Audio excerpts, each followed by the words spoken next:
അപ്പം നമുക്ക് പുതുതായിട്ടൊരു സീരീസ് വേണം. ഇതിനകത്ത് നമ്മൾ പഴയ പഴയ സ്വീറ്റ്സും പിന്നെ ബിസ്ക്കറ്റ്സ് അങ്ങനത്തെ കഴിക്കുന്ന ഐറ്റംസ്, പഴയ നൊസ്റ്റാൾജിക് ആയിട്ടുള്ള ഐറ്റംസ് നമുക്ക് ട്രൈ ചെയ്ത് നോക്കാം. അപ്പോൾ നമ്മൾ ഇന്നത്തെ ഫസ്റ്റ് സാധനം എന്ന് പറയുന്നത് കോഫി ബൈറ്റാണ്. എത്ര പേർക്ക് ഇത് ഓർമ്മയുണ്ടെന്ന് എനിക്ക് അറിഞ്ഞുകൂടാ. പണ്ട് കാലത്ത് കോഫി ബൈറ്റ് എന്ന് പറഞ്ഞാൽ ഭയങ്കര സംഭവമായിരുന്നു. ഇതുപോലെ തന്നെ ഒരു മിൽക്കിൻ്റെ ഒരു ടോഫി ഉണ്ടായിരുന്നു, അതും വളരെ ടേസ്റ്റി ആയിരുന്നു. ഇതിപ്പോൾ കടയിൽ വെച്ച് പെട്ടെന്ന് കണ്ടാണ്, ഇപ്പോൾ തന്നെ വാങ്ങിച്ചു. നമുക്ക് അതിൻ്റെ പഴയ ടേസ്റ്റ് തന്നെ ഉണ്ടോ നമുക്കൊന്ന് ട്രൈ ചെയ്ത് നോക്കാം. അപ്പോൾ ഈ മിഠായി കണ്ടത് തന്നെ ഞാൻ ചാടിക്കറി 2 വാങ്ങിച്ചു. അതിനകത്ത് പഴയ പോലത്തെ തന്നെ പാക്കേജിങ് ആണ്, കണ്ടില്ലേ, പേപ്പർ പാക്കേജിങ് ആണ്.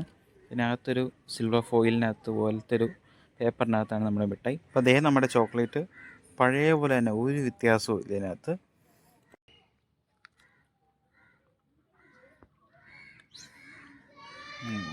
കൊള്ളാം, സെയിം ടേസ്റ്റ്, പഴയ ആ ചോക്ലേറ്റി കോഫി ലൈക്ക് ടേസ്റ്റ്, ഒരു ചേഞ്ചും ഇല്ല.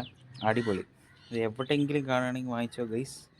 ഒക്കെ പഴയ നൊസ്റ്റാൾജിക് ആ മിഠായിയുടെ അതേ ടേസ്റ്റ്, നോ ഡിഫറൻസ്. അപ്പോൾ ശരി, എന്നാൽ അടുത്ത വീഡിയോ കാണാം. ബായ്.